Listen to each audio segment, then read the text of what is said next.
কানের পর্দা ফেটে মুহূর্তের মধ্যে লাশ হয়ে জমিনে পড়ে রইল।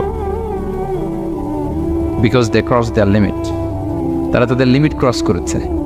আর যারা লিমিট ক্রস করে, যারা সীমা লঙ্ঘন করে, তাদেরকে আল্লাহ তাআলা পছন্দ করেন না। আপনারা লূত আলাইহিস সালামের নাম শুনেছেন? উনি আল্লাহর একজন নবী ছিলেন। ওনাকে আল্লাহ তাআলা জর্ডান, বর্তমানে যে জর্ডান দেশ আছে সেখানে পাঠিয়েছিলেন। একটা কমিউনিটি ছিল সাদুম কমিউনিটি। ওই সাদুম কমিউনিটিতে তিনি এসেছিলেন। তিনিও দাওয়াত দিলেন, ইয়া কওমি ইবুদুল্লাহ মা লাকুম মিন ইলাহিন গায়রু, হে আমার কওমের লোকেরা, আল্লাহর ইবাদত করো, আল্লাহকে মেনে নাও। ওরা অস্বীকৃতি জানালো। সত্যের পথে আহ্বান করলেন, অস্বীকৃতি জানালো। ওদের পাশ দিয়ে ক্যারাভেন যেত, কাফেলার লোকেরা ডাকাতি করত। ডাকাতির শাস্তির ব্যাপারে তিনি ভয় দেখালেন, তারা নিবৃত্ত হলো না।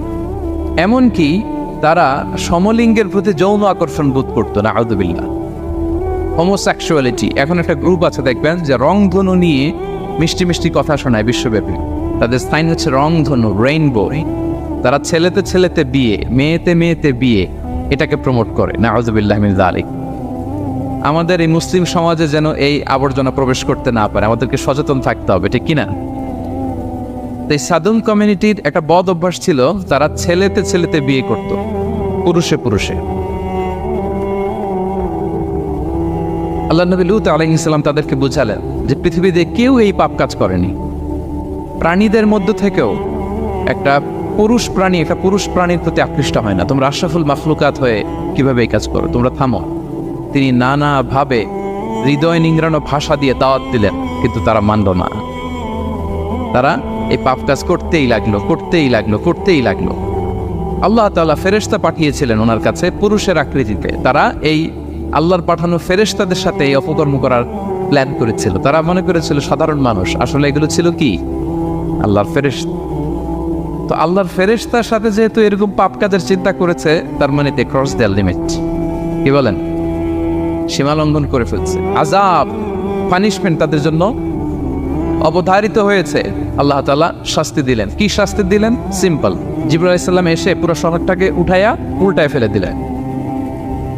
আল জাযাউ মিন জিনসিল আমাল, যে যেরকম পাপ করে তার শাস্তি এরকম।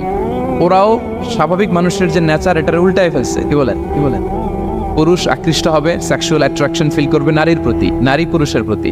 এই যে নেচারকে উল্টাইছে না, আল্লাহকে তোদের শহরটারে উল্টাই দিলাম। জিবরাইল আলাইহিস সালাম এসে পুরো সাদুম শহরটাকে আকাশে উঠিয়ে একটা আছাড় মারলেন, আপসাইড ডাউন। উপরের অংশ চলে গেল নিচে, সব মাটির অতল গহ্বরে।